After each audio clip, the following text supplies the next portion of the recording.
Il a foutu le camp, le temps du lilas, le temps de la rose offerte, le temps des serments d'amour, et le temps des toujours, toujours. Il m'a planté l'ensemble, laissé l'adresse, puis il est parti, adieu Berthe. Si tu le vois, ramène-le-moi, dis, le joli temps du lilas.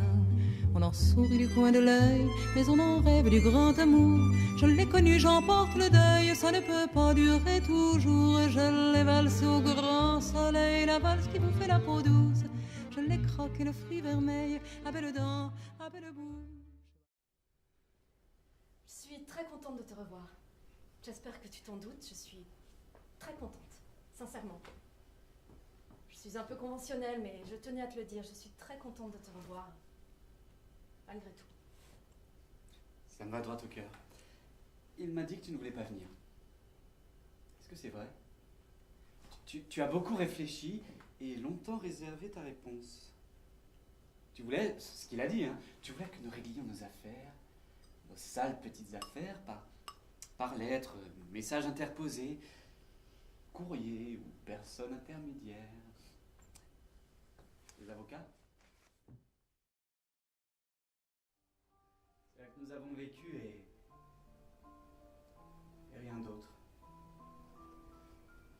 J'étais jeune et pourtant, ça devait être ainsi que ma vie allait désormais se dérouler.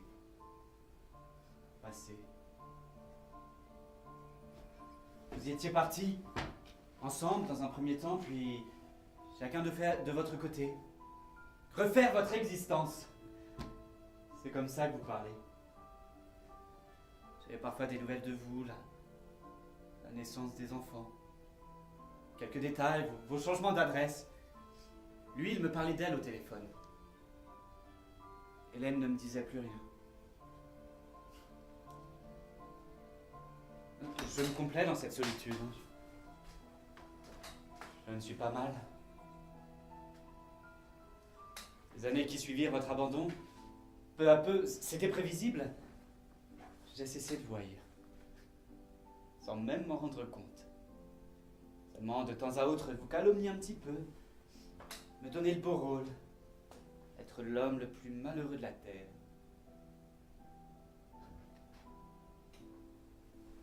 Bien sûr, j'ai connu d'autres gens.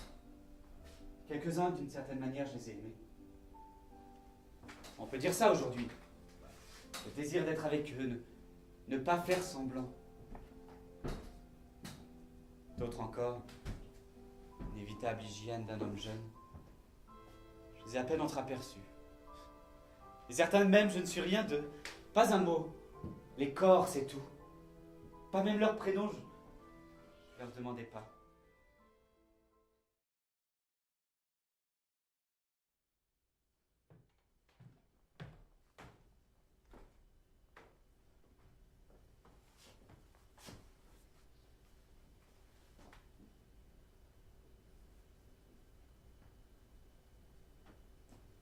J'étais persuadé qu'elle allait me faire un petit discours. Un long monologue, une déclaration bien sentie. Tire enfin le fond de ton cœur toutes les méchancetés qu'on a accumulées là. Arrête. Nous partons.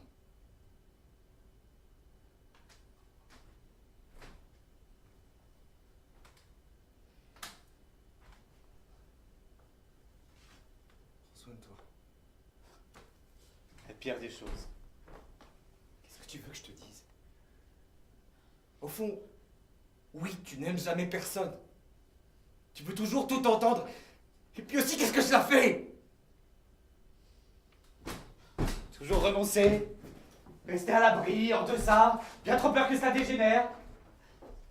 Ta voiture, c'est quoi? Laisse tomber. Au revoir. Et l'argent! Tout ça, là, la maison, la toiture, notre patrimoine commun.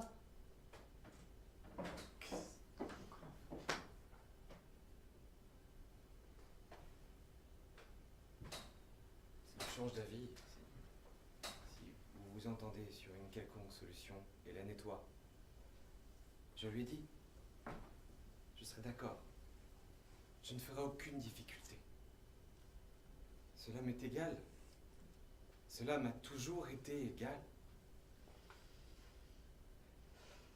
pouvez m'écrire, il y a des avocats, des notaires, je suppose, pour ce genre de choses. Je ne remettrai jamais les pieds ici. Je sais cela maintenant. Elle a mon adresse. Avoir la paix. Vivre tranquille, fuir. Laisse tomber. Ce sont des mots. Eh bien, ce fut une journée formidable. La campagne, l'air de la campagne, le jardin, les petits oiseaux. Vivifiante. Une journée très vivifiante. Il a foutu le camp, le temps du lilas, le temps de la rose offerte, le temps des serments d'amour, et le temps des toujours.